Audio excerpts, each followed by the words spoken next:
বাস থেকে টাকা ছিনতাই করে পালিয়ে যাওয়ার সময় হাতে নাতে ধরা পড়ল দুই যাযাবর মহিলা।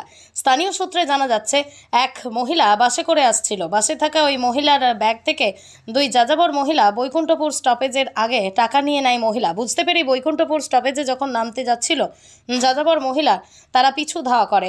স্থানীয় লোকের সহযোগিতায় ওই দুই যাযাবরকে ধরতে সক্ষম হন। খবর দেওয়া হয় দাসপুর পুলিশে। পুলিশকে খবর পেয়ে ওই মহিলায় আটক করে থানায় নিয়ে যায়। একই ছাদে গোড়া তো একই ছাদে গোড়া, এটা বুঝা যাচ্ছে। ছবি তুলে ছেড়ে দে, জানতে পারে সব করা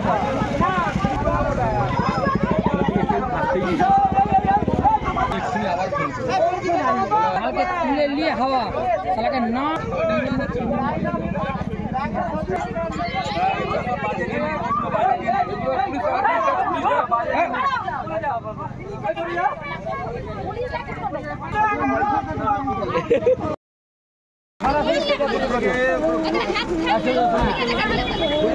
দরকার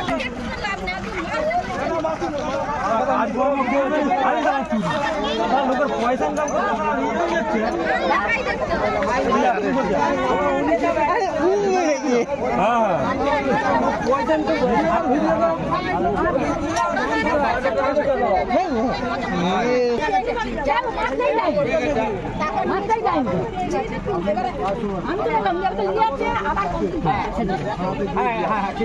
বাবুরা মারতে পারতো না, মারলে হয়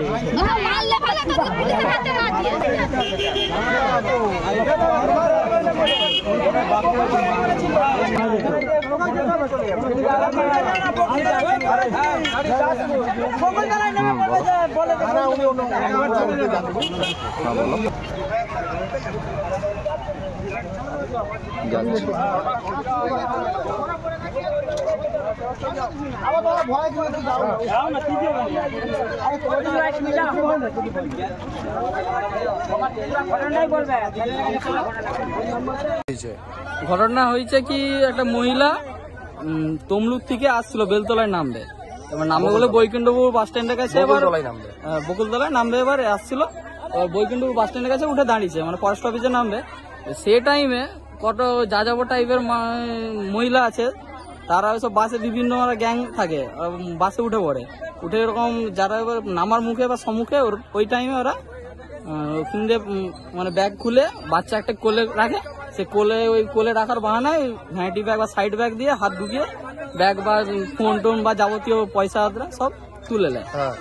সেরকমই আজকে একটি ঘটনা হয়েছে এরকম, যে মহিলাটা সঙ্গে সঙ্গে ধরতে পেরে গেছে, বুঝতে পেরে গেছে। এবার এরা এবার যে যারা চুরি করেছে তারা এবার সঙ্গে সঙ্গে বৈকুণ্ঠপুর বাস স্ট্যান্ডে নেমে এদিকে ছুটে আসতে গেল। আর সে মহিলাও বুঝতে পেরে তার পিছনে ধাওয়া করে এখানে আমাদের গ্রামের লোকের সহযোগিতায় আপাতত তাদেরকে ধরে নিচ্ছে।